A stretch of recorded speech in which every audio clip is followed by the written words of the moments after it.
Señales antes del fin es el tema que quisiera desarrollar con ustedes en esta mañana. Hemos iniciado un año nuevo, 2020, con grandes expectativas en Dios. Creemos que 2020 será un gran año, un año de grandes cosas, porque su palabra dice que las misericordias de Dios son nuevas cada día. Y este 2020 hemos venido diciendo, declarando algunas palabras apoyados en el calendario profético de Israel. 2020 es la apertura a una década de grandes eventos proféticos y sobrenaturales, y entre esos eventos proféticos está una evangelización global que se llevará a cabo en esta década, donde el mundo será sacudido por el poder del glorioso evangelio de Cristo. Este es el año que nos va a introducir a un desborde de evangelismo global que está profetizado, y donde la iglesia se levantará una vez más como el ejército más poderoso del mundo, el ejército invencible para proclamar el mensaje de Jesucristo. No obstante, las naciones, el mundo entero está bajo tensión extrema por la incertidumbre de no saber qué pasaría si Irán y Estados Unidos se fueran a una guerra. Si usted ve las noticias en este tiempo, todo está, hermanos, alarmado en las redes sociales. Usted va a mirar, hay gente que hasta exagera estas cosas, ¿verdad? Y las preguntas que hacen en las redes sociales: ¿será que va a haber una tercera guerra mundial? Y el mundo está convulsionado, está preocupado por lo que pasaría si Irán y Estados Unidos se fueran a una guerra nuclear. Y la verdad es que el escenario está listo. Las naciones se están preparando para enfrentar lo que ellos consideran podría ser la crisis global sin precedentes. Y eso no lo podemos negar, no lo podemos ignorar. No estamos para alarmar a nadie, pero no podemos ignorar que el tiempo que estamos viviendo es un tiempo peligroso. Es el último tiempo, como dice la palabra del Señor. Estamos al borde del cumplimiento profético de eventos que están descritos en la palabra del Señor hace ya algunos miles de años. 600 años antes de Cristo, por ejemplo, un profeta llamado Daniel, dice la historia que, apoyado en los escritos del profeta Jeremías, y al ver la decadencia, al ver el pecado, al ver cómo Israel se hundía cada día más en el pecado y le daban la espalda a Dios, este profeta Daniel, dice la Biblia que él humilla su corazón ante Dios, pidiéndole misericordia y perdón a Dios por los pecados de Israel y por los pecados de Jerusalén.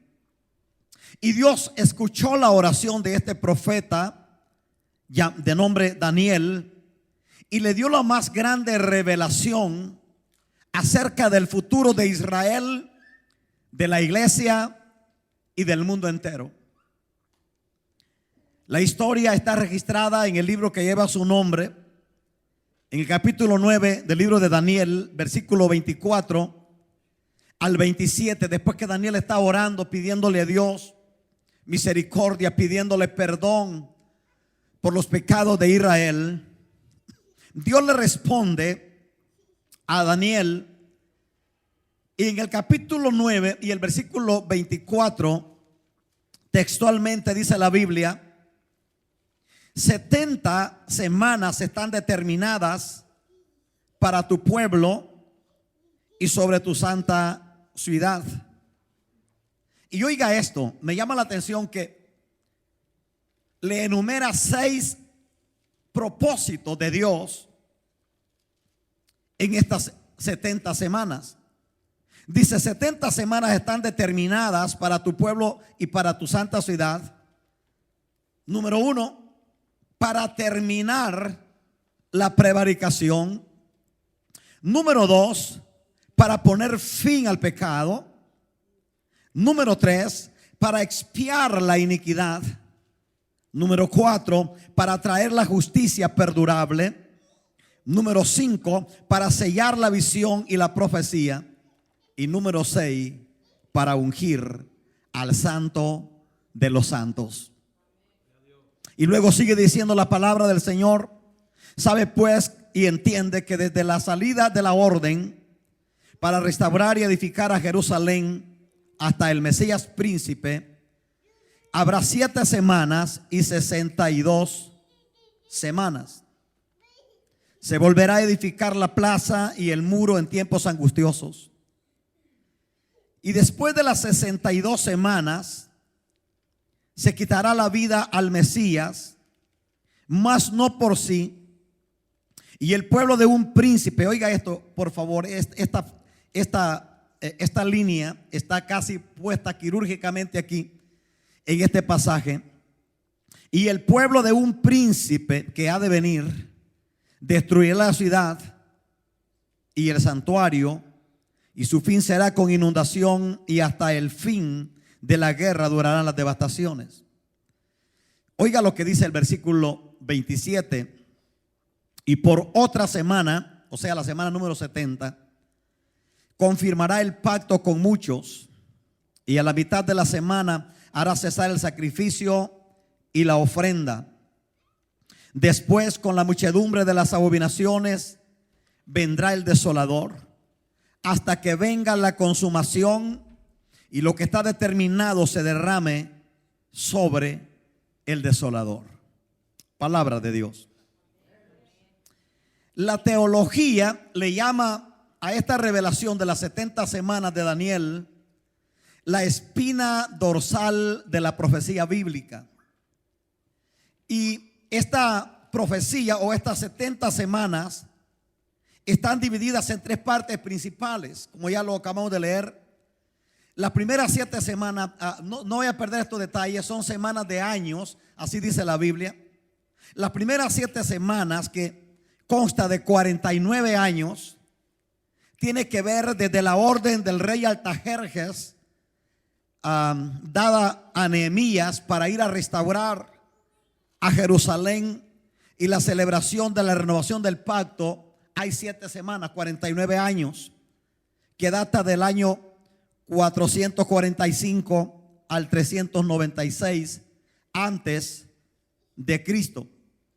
Y luego la segunda parte de esta profecía habla de 62 semanas, que son 434 años, desde la dedicación del segundo templo de Jerusalén hasta la crucifixión de nuestro Señor Jesucristo. 434 años, que data del año 396 antes de Cristo hasta el año 32 después de Cristo. Y por último, hay una semana, 7 años, que esta semana está sin cumplirse. Esta semana abarcará desde el arrebatamiento de la iglesia hasta la segunda venida de nuestro Señor Jesucristo en gloria. Ahora note esto por favor, que el arrebatamiento de la iglesia y la segunda venida de Cristo son 2 eventos diferentes, y hay 7 años de espacio entre un evento y el otro. Con la muerte y la resurrección de nuestro Señor Jesucristo, el reloj profético de Dios, que es Israel, se detuvo, y el curso de las 70 semanas de Daniel fue interrumpido. Hemos estado hablando durante estos días pasados de cómo la profecía bíblica está basada justo en el reloj profético de Israel, y Dios dejó de tratar con la nación de Israel y estableció un trato especial con la iglesia. A ese tiempo, desde la muerte y resurrección de Jesucristo hasta la fecha, a ese tiempo se le conoce como el tiempo de la gracia. Usted sabe que de los 8 pactos que Dios ha hecho con el hombre, ni uno ha hecho con el pueblo gentil, incluyendo el pacto de la gracia. Todos han sido hechos con Israel, el pueblo de Israel. El apóstol Juan dice en el capítulo 1 de su libro, en el versículo 11 dice: a los suyos vino y los suyos no le recibieron. No dice a los suyos vino, dice a lo suyo vino. ¿Cuál era lo suyo? Salvar la humanidad de una condenación eterna. Pero los suyos, que era Israel, no le recibieron. Y el versículo 12 dice: mas a todos los que le recibieron, tanto judíos como gentiles, a ellos les dio potestad de ser hechos hijos de Dios. Hermanos, la escatología es la parte de la teología encargada de estudiar los eventos futuros y finales. Y de acuerdo a los análisis de la escatología, el tiempo de gracia está por terminar.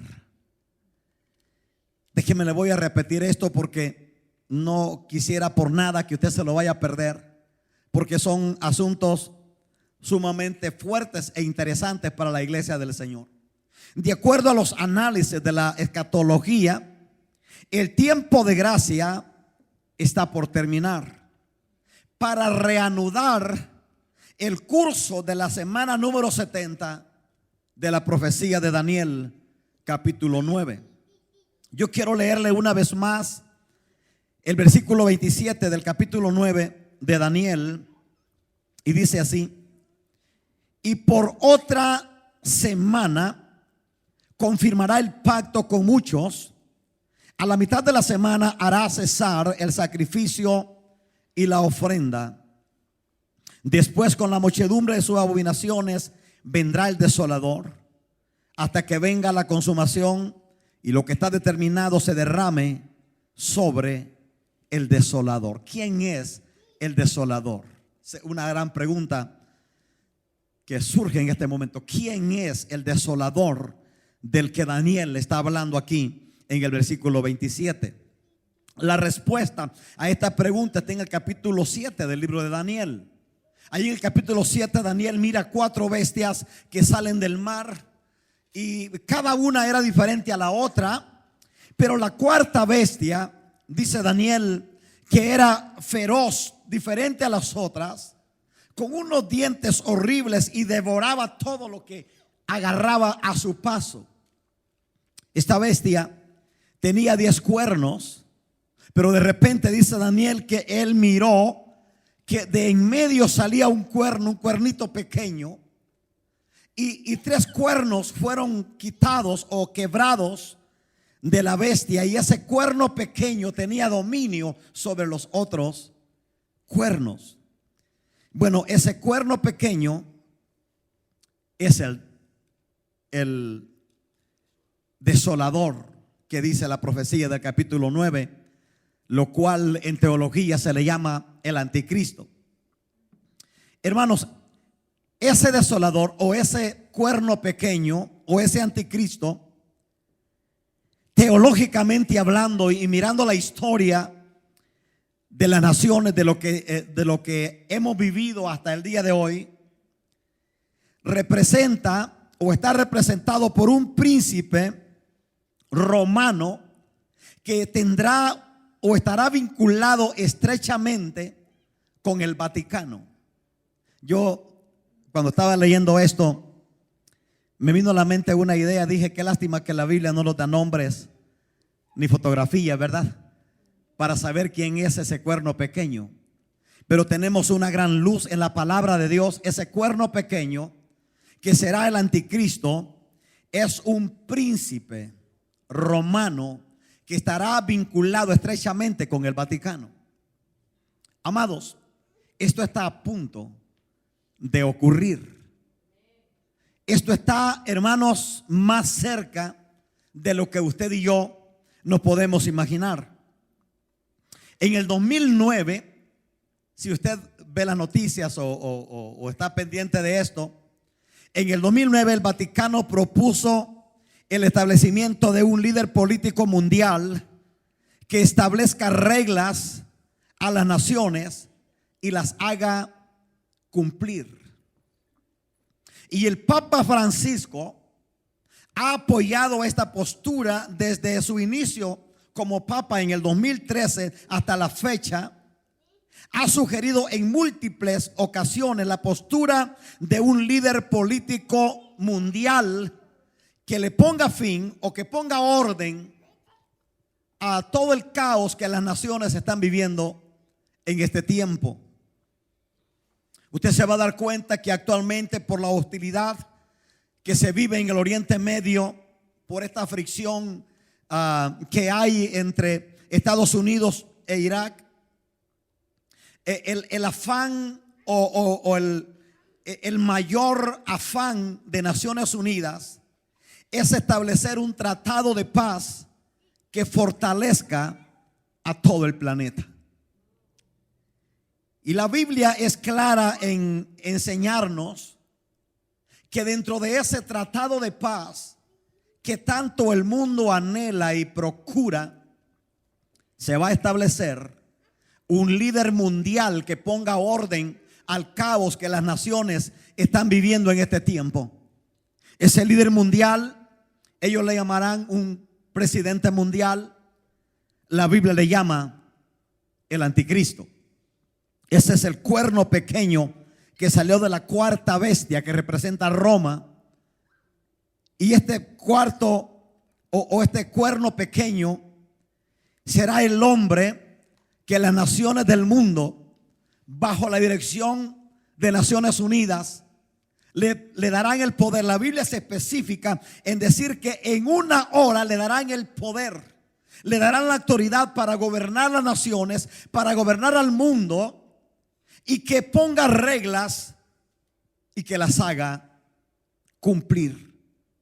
La semana número 70 de la profecía de Daniel está por comenzar.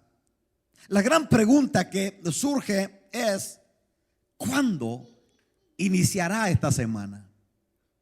Porque fíjese que entre el versículo 26 y el 27 del capítulo 9 de Daniel, hay un espacio de por lo menos más de 2000 años. Porque en el capítulo 26 en el versículo 26 del capítulo 9, allí concluyen las 69 semanas de la profecía de Daniel. Y con la muerte y resurrección de Cristo comienza el tiempo de la gracia. Y el reloj profético, repito, se detuvo. El reloj profético de Israel se detuvo.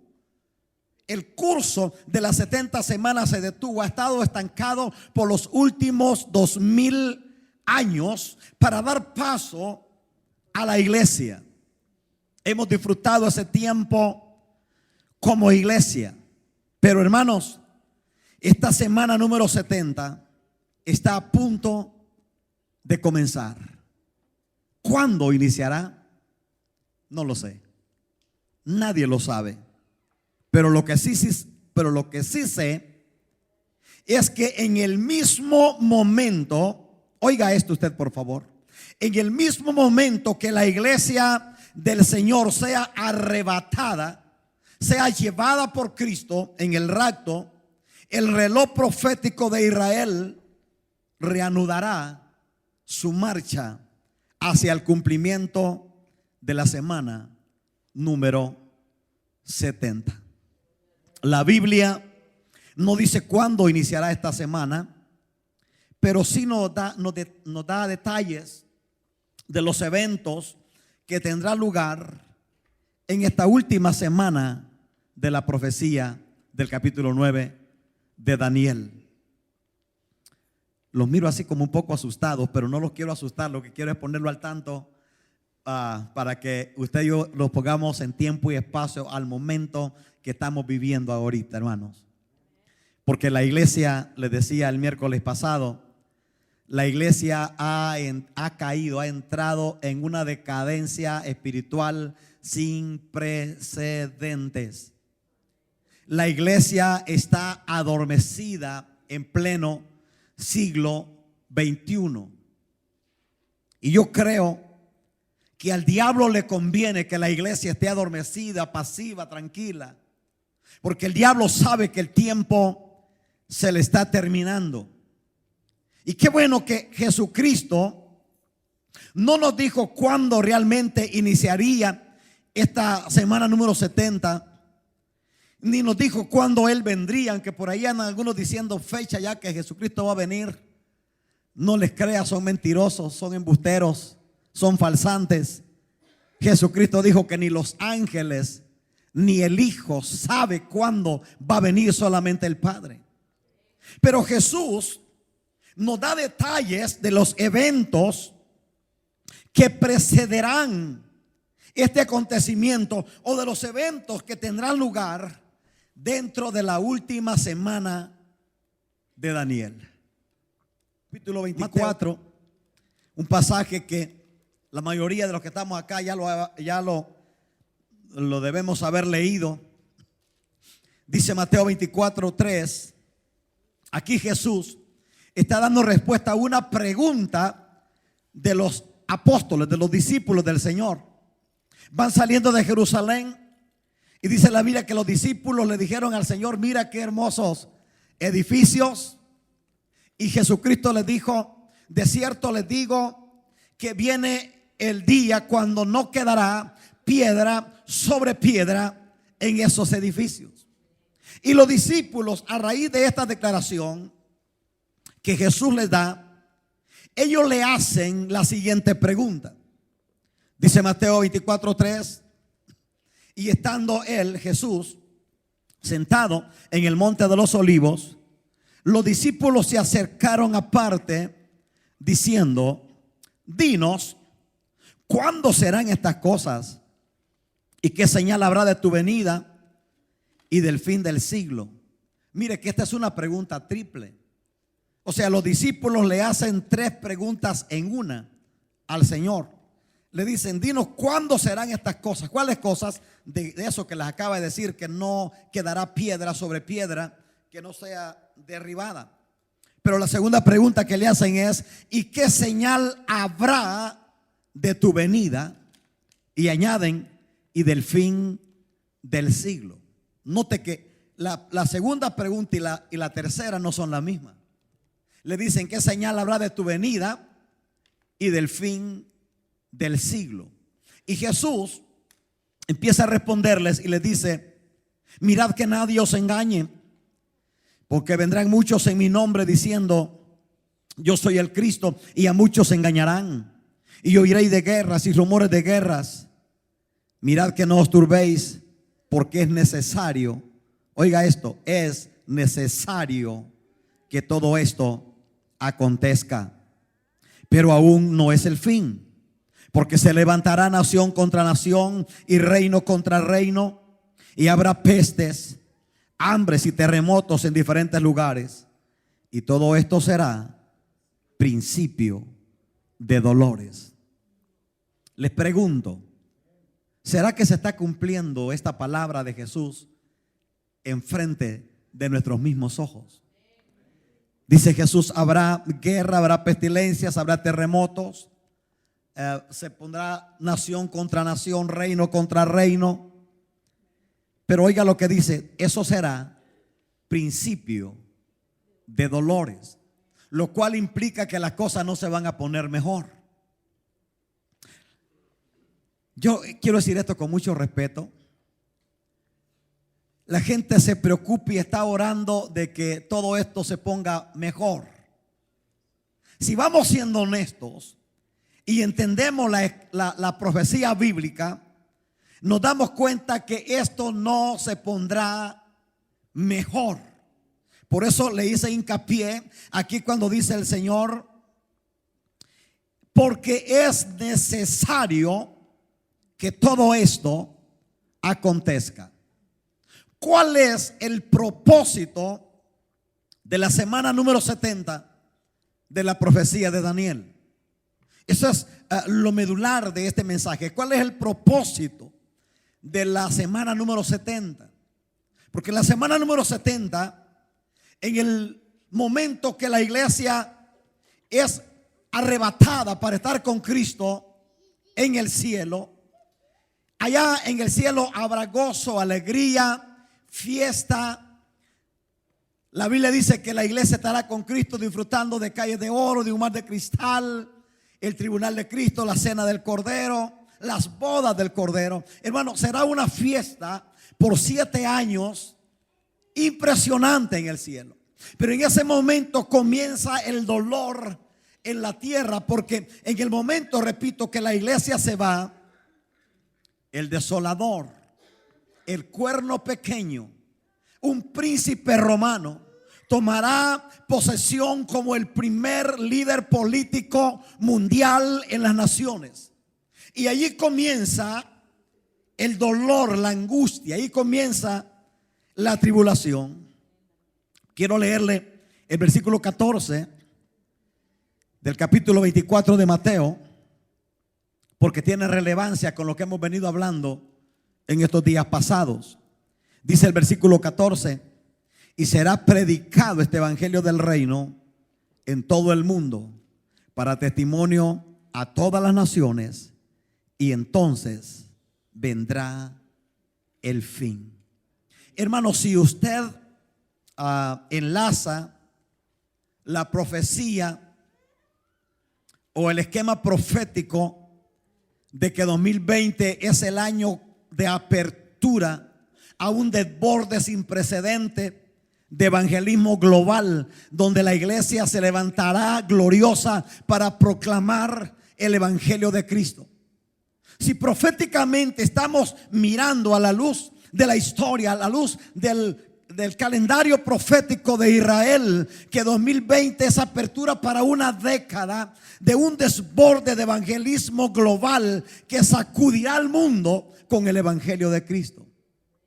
Mateo 24, 14, Jesús dice: será predicado este evangelio del reino en todo el mundo para testimonio a todas las naciones, y entonces vendrá el fin. Esto tiene relevancia.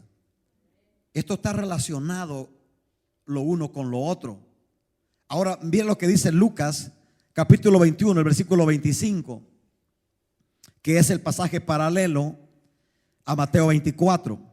Dice Lucas 21, 25: entonces habrá señales en el sol, en la luna y en las estrellas, y en la tierra angustia de las gentes, confundidas a causa del bramido del mar y de las olas, desfalleciendo los hombres por el temor y la expectación de las cosas que sobrevendrán en la tierra, porque las potencias de los cielos serán conmovidas.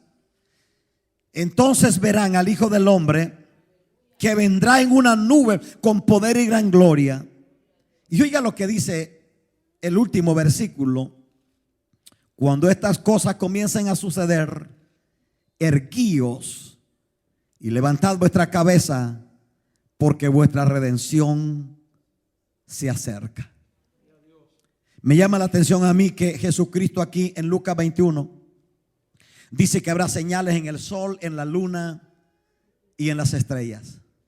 Hermanos, ¿cuándo habíamos mirado antes todo ese tipo de cosas que se está dando en este tiempo? Luna de sangre, todos esos eclipses completos que hay de sol, todo ese mover en las estrellas, en el cielo. Dice que las potencias de los cielos serán conmovidas. Todo esto apunta a una sola cosa: Jesucristo viene pronto. Dije, Jesucristo viene pronto. Hermanos, este es el acontecimiento más glorioso de la historia de la iglesia y de la humanidad. Jesucristo está por venir a levantar a su iglesia para estar con Él por toda la eternidad. Ahora debemos entender que antes que los juicios de Dios caigan sobre este mundo, la iglesia fiel, los cristianos consagrados, aquellos que pusieron a Dios como prioridad en su vida, serán levantados, serán arrebatados para estar con Cristo en gloria. Dice 1 Tesalonicenses capítulo 4 y el versículo 16 al 18. Porque el Señor mismo, con voz de mando, con voz de arcángel y con trompeta de Dios, descenderá del cielo, y los muertos en Cristo resucitarán primero. Luego nosotros, los que vivimos, los que hayamos quedado, seremos arrebatados juntamente con ellos en las nubes para recibir al Señor en el aire, y así estaremos siempre con el Señor. Y dice el versículo 18: por tanto, alentaos los unos a los otros con estas palabras. Amados, el evento que sacudirá a las naciones antes de caer los juicios apocalípticos que están descritos en la palabra del Señor sobre esta tierra será el rapto de la iglesia. El rapto de la iglesia sacudirá al mundo, pondrá al mundo en un caos sin precedentes. Yo quiero que usted piense concienzudamente cómo será el día del rapto de la iglesia. Yo quiero que usted le dé imaginación a esto y pensar en ese día. ¿Qué pasará ese día cuando los centros de maternidad, hospitales de niños, escuelas empiecen a mirar la desaparición de los niños, de millones de personas? Hermanos, esto sacudirá al mundo, y yo creo firmemente que el evento que sacudirá a las naciones antes que los juicios apocalípticos empiecen a caer sobre la tierra será el rapto de la iglesia. Yo no sé si usted se ha puesto a pensar qué pasaría si usted se levanta por la mañana un día buscando a sus niños y no los encuentra. Eso va a pasar. No me lo estoy imaginando, estoy narrándole lo que la palabra de Dios enseña. ¿Qué pasará que usted tiene niños chiquitos y usted se levanta un día en la mañana normal como cualquier otro día para despertar a los que vayan a la escuela, para dar el desayuno, pero ellos ya no están allí? ¿Qué pasará si el esposo, que nunca se quiso afirmar en las cosas del Señor, pero su esposa se afirmó en las cosas del Señor, y un día la busca por la mañana? Mi amor, ¿a dónde estás? Pero ya no la encuentra. Yo quiero que usted piense por un momentito concienzudamente lo que va a pasar ese día. Hermano, el rapto de la iglesia pondrá a este mundo en un caos total. Accidentes aéreos de mayor escala, accidentes automovilísticos en masa.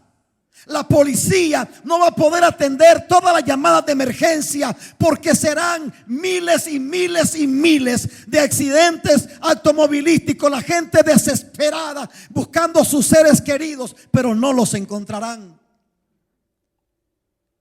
Pero los creyentes, oiga esto usted por favor, los creyentes fieles, porque aquí vamos a hablar las cosas en blanco y negro. Los creyentes fieles que se consagraron a Dios, que entregaron su vida al Señor de una vez y para siempre, y pusieron a Dios por encima de sus intereses, por encima de todo aquello que les importaba a ellos. Esos creyentes han volado y se han ido para estar eternamente con el Dios Todopoderoso, con Jesucristo. Pero el caos más fuerte vendrá para los creyentes fríos, o tibios más bien, indiferentes y apáticos, que los hay también. Si no los hubiera, Jesús no lo hubiera dicho. Mateo capítulo 25, Dice Jesús: el reino de los cielos es semejante a 10 vírgenes, 5 prudentes y 5 insensatas. Las 5 vírgenes prudentes cargaron sus lámparas de aceite y sus vasijas también de aceite. Pero las insensatas llevaron lámpara, pero no le pusieron aceite, ni tampoco sus vasijas tenían aceite.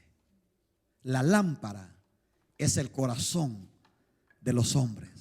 El aceite es el Espíritu Santo que nos da el vigor, la fuerza para servirle a Dios. Y dice Mateo capítulo 25, Jesucristo hablando, dice que se reunieron las 10 vírgenes para esperar al esposo, tipo de la iglesia. 10 prudentes, 10 insensatas. 50% estaban esperando al esposo apasionadamente, con ansias de recibirlo, pero 50% nomás le estaban tirando al loco. A lo mejor viene, a lo mejor no viene. Y a la medianoche, así dice la Biblia, a la medianoche se oyó un clamor que dijo: ahí viene el esposo. Tipo del rapto de la iglesia. Y dice Jesús que las insensatas hasta entonces se dieron cuenta que sus lámparas no tenían aceite. Hasta entonces se dieron cuenta que era importante orar, que era importante ayunar, que era importante estar en la iglesia, que era importante consagrarse. Hasta entonces. Y le dijeron a las prudentes: danos de vuestro aceite, porque nuestras lámparas se apagan. Y las prudentes le dijeron: para que no nos falte a nosotras ni a vosotras, id más bien allí donde venden y comprad para vosotras mismas. Le estoy leyendo Mateo capítulo 25. Y dice la Biblia textualmente que cuando iban las insensatas a comprar el aceite, que es tipo del Espíritu Santo, llegó el esposo. Y las que estaban preparadas entraron con él a las bodas. Y cuando las insensatas volvieron, la puerta se había cerrado. Hermanos amados, el rapto de la iglesia no solamente va a sorprender al mundo. El rapto de la iglesia no solamente va a sacudir las naciones. El rapto de la iglesia va a sacudir a un porcentaje de creyentes evangélicos que no han tomado en serio la vida cristiana. El rapto de la iglesia va a agarrar por sorpresa a creyentes tibios, indiferentes, que nunca quisieron tener un compromiso serio con el Señor. Siempre tuvieron excusas, siempre tuvieron motivos como para no hacer la obra del Señor. El rapto de la iglesia los va a sorprender. Este es el evento que va a sacudir no solamente las naciones, pero también va a sacudir la iglesia. Porque después de que el rapto, después de que los creyentes fieles se vayan con Cristo, los juicios de Dios empiezan a caer sobre este mundo. Lo primero que el anticristo va a ser responsabilizar a los creyentes que se quedaron de el caos que el mundo está viviendo. Y los va a responsabilizar y va a empezar la persecución para obligarlos a que nieguen a Jesucristo y a que nieguen su fe. La Biblia dice que van a ser sometidos a las torturas más horribles para que maldigan a Cristo, para que lo nieguen y nieguen su fe. Yo no sé de usted, pero yo no me quisiera quedar del rapto de la iglesia. Y le estoy predicando no una palabra que usted no sabe, ustedes la saben, pero le estoy hablando una palabra que Dios ha marcado fuertemente en mi espíritu, porque en pleno siglo XXI la iglesia del Señor se ha vuelto más mundana que cristiana. La iglesia anda tras sus propios intereses, tras el placer, tras los beneficios personales. La iglesia ha perdido de vista que vamos de pasadita por este mundo. Estamos a punto de coronar nuestra carrera con nuestro amado Jesucristo. El Señor nos hablaba el domingo pasado y decía: no se distraigan. No se distraigan. Yo creo con todo mi corazón que Dios nos está advirtiendo de un peligro enorme que viene para la iglesia. Lo decíamos el domingo pasado: la distracción. Hermano, la distracción es el arma letal que Satanás tiene para arruinar a los creyentes. Un creyente distraído no le va a interesar las cosas espirituales, porque la vida cristiana es un asunto de vida o muerte. Es un asunto de todo o nada, porque Jesucristo, dice la Biblia, que viene a levantar el fruto maduro, señal de creyentes que se han consagrado, que han renunciado al pecado y que han puesto a Dios por encima de sus intereses personales. El rapto de la iglesia será crucial y será triste para aquellos que se queden. Aunque habrá salvación en la tribulación, habrá salvación. De eso hablamos hace unos días. Habrá salvación. Pero hermano, si ahora que tenemos el Espíritu Santo con nosotros, que tú te pones triste, te pones débil y le dices: Espíritu Santo, ayúdame. Ahí está el precioso Espíritu Santo para levantarte, para consolarte, para dirigirte, para ayudarte. Si ahora que lo tenemos nos cuesta tanto para hacer la obra de Dios, para consagrarnos, ¿te imaginas cuando el Espíritu Santo ya no esté? Porque el Espíritu Santo se va con la iglesia. Y la salvación en medio de la tribulación va a ser a cambio de tu cabeza. El tiempo de gracia ha terminado. El tiempo de gracia termina en el rapto de la iglesia. Allí se acaba la gracia. Y de allí para allá la salvación tendrá un precio: la cabeza. ¿Te dejas marcar de la bestia o decides mejor que te maten para tener acceso a la gracia o al favor de Dios? Yo platicaba ayer con mi esposa y yo le decía: yo creo, y lo creo con todo mi corazón, que yo no sé si ustedes miran, hay hasta unas películas que han puesto del rapto de la iglesia, y cuando yo miro la escena, como que te da una pista para entender cómo será ese día, aunque nadie puede escribir, hermano, lo terrible que será ese día para los que se queden. Pero ¿te imaginas venir un domingo a este lugar con la esperanza de pasar un buen tiempo aquí en el culto, alabando al Señor, y venir e encontrarte nomás con aquellos que nunca les importó la vida cristiana? Hermano, ¿y a qué hora comienza el servicio? Pues a las 10. Pero ¿por qué no vienen los hermanos? No han llegado. El pastor se durmió, parece, no ha llegado. Le estoy parafraseando lo que en realidad va a pasar. La gente va a correr a los templos. Toda la gente que ahora no quiere nada con el evangelio, ellos van a correr a los templos, van a correr a la iglesia, van a correr a tu casa, a tocarte la puerta. Hermano, ahora si te queremos escuchar, háblanos por favor de ese Cristo que nos hablaba. Muy tarde, porque ya habrá, la iglesia se habrá ido con el Señor. Yo quiero que usted le ponga corazón a esto.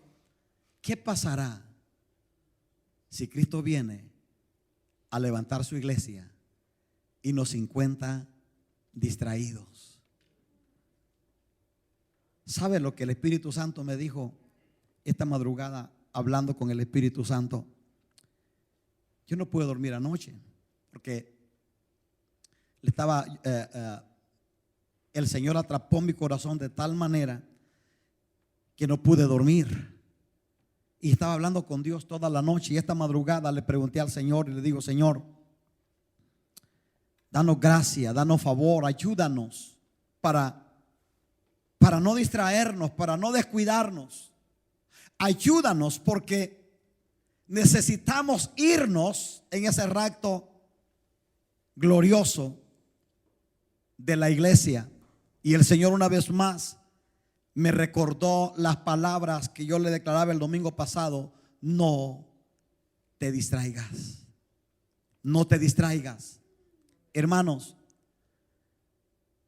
no estoy tratando de asustarles, estoy tratando de ponerles al tanto que estamos viviendo el último tiempo.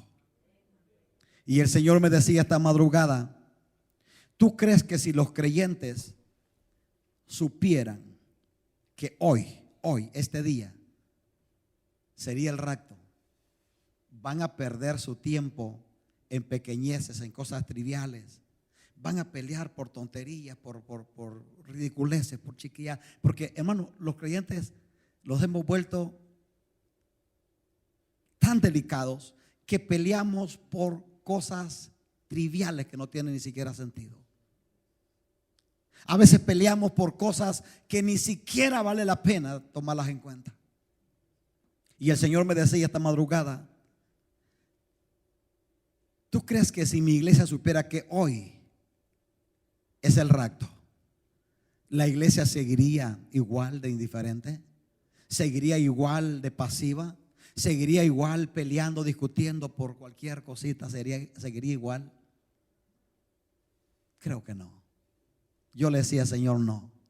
Si supiéramos que hoy va a ser el día, nos afirmaríamos, nos consagraríamos, clamaríamos a Dios que nos ayude. Y el Espíritu Santo me dijo esto que le quiero declarar: por eso la iglesia nunca va a saber cuándo va a ser ese día.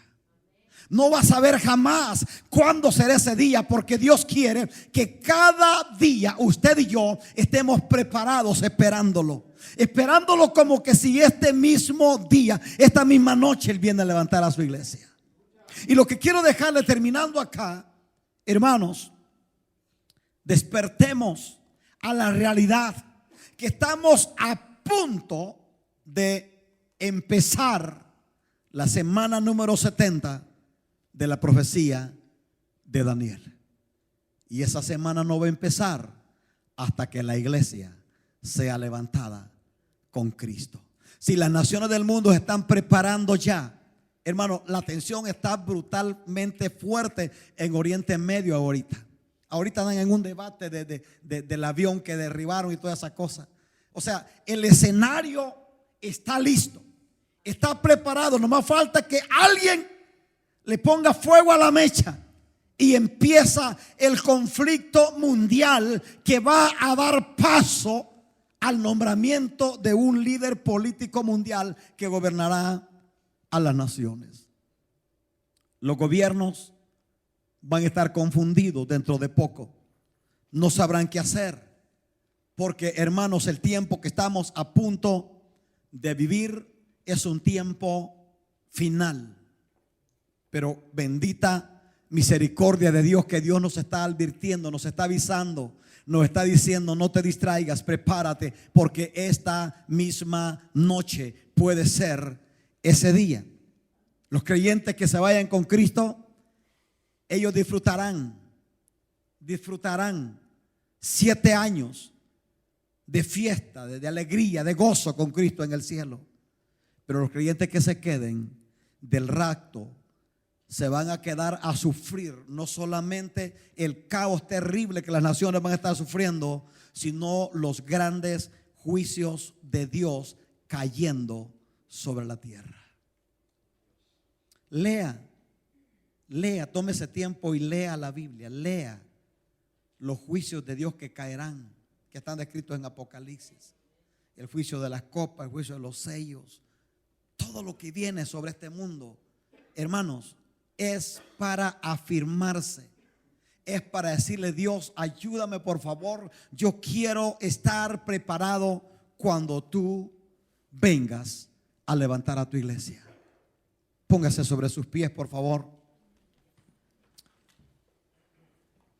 Yo no sé de usted, pero yo ni loco me quedo a sufrir los juicios que van a caer sobre esta tierra, la tribulación que vendrá sobre este mundo. Hermanos, necesitamos afirmar el corazón con Cristo antes que sea demasiado tarde. Necesitamos alinear nuestro corazón con Cristo antes de que sea tarde. Yo quiero que cierres tus ojos un momentito. Tómate un tiempecito para orar al Padre, para pedirle a Dios. Creo que este es un buen momento para decirle: Dios, perdóname por los descuidos, perdóname por la indiferencia, perdóname porque nunca tomé seriedad en las cosas sagradas. Tómate un tiempecito y pídele al Padre perdón por los descuidos que hemos caído como iglesia, por las cosas que debiendo haberlas hecho no las hemos hecho. Y también pidámosle perdón por aquellas cosas que hemos hecho que jamás las deberíamos de haber hecho. Padre, en el nombre de Jesús, venimos delante de ti reconociendo que estamos viviendo un tiempo peligroso. Ayúdanos a afirmar nuestros corazones a la palabra que tú ya nos has estado hablando desde hace rato, Señor. Ayúdanos, Dios, para que nuestros corazones no se llenen de glotonería por las cosas pasajeras de este mundo. Pídele a Dios en esta mañana, pídele a Dios que te ayude, que te fortalezca para establecer prioridades correctas y que pongas a Dios en primer lugar en tu vida, porque será la única manera que vamos a estar preparados y listos para irnos con Él cuando Él venga a levantar a su iglesia. Mientras la iglesia está orando acá, yo quiero dirigir una palabra a nuestros hermanos y amigos que nos están mirando allá en su hogar. Amigo, hermano, afirma tu corazón con Cristo antes que sea demasiado tarde. Y a los amigos que no han recibido a Cristo como Señor y Salvador personal, yo quiero hacer una oración con ustedes antes de terminar en este día. Quiero que tú conscientemente repitas conmigo esta oración y le digas a Dios que te perdone. Dile: Dios, perdona mis pecados. Sé que mis pecados me han apartado de ti. Lávame en la preciosa sangre de Jesús. Te entrego mi corazón para que tú lo habites. Llena mi corazón de paz, de alegría. Te quiero servir el resto de mi vida. Escribe mi nombre en el libro de la vida. Si usted dice esta oración conmigo en esta mañana, tú has hecho un compromiso serio con Dios y tú has venido a ser parte de la familia de Dios, de la iglesia triunfante que se irá con Cristo para gozar la eternidad. Quiero terminar dándote estos 3 consejos a los hermanos y amigos que nos están mirando allá en sus hogares. 3 consejos a las personas que hicieron esta oración por primera vez. Primer consejo: cómprate una Biblia. Empieza a leer la Biblia, empieza a estudiar la palabra del Señor. En la Biblia están los anhelos de Dios para ti. Todo lo que Dios espera de ti está en la Biblia. Empieza a leer la Biblia, la palabra de Dios. Segundo consejo: ora. Habla con Dios en oración. Orar no es repetir una oración de memoria. Orar es hablar con Dios como hablas con tu mejor amigo. Cuéntale a Dios tus necesidades, cuéntale tus inquietudes, tus tristezas, tus alegrías. Habla con Dios en oración. Tercer consejo: busca un lugar, una iglesia donde congregarte, una iglesia que te enseñe la sana doctrina, el evangelio completo, que te predique la palabra de Dios, que te predique del Padre, del Hijo y del Espíritu Santo, que Cristo sana, que Cristo salva y que Cristo viene de nuevo por su iglesia. Busca una iglesia para que puedas crecer en el Señor. Si vives en el área de Tucson, Manantial de Amor es tu casa. Aquí te esperamos. Aquí estamos. Ahí está la dirección de la iglesia. Toda la información en la pantalla. Tú puedes mirar los días de servicio. Aquí te esperamos. Queremos conocerte. Queremos abrazarte. Queremos orar por ti. Padre, gracias por la vida, por los corazones que tú has abrazado, alcanzado en este día. En el nombre de Jesús de Nazaret, Dios les bendiga a todos ustedes en sus hogares. Que la gracia del Señor los acompañe y los bendiga. En el nombre de Jesús.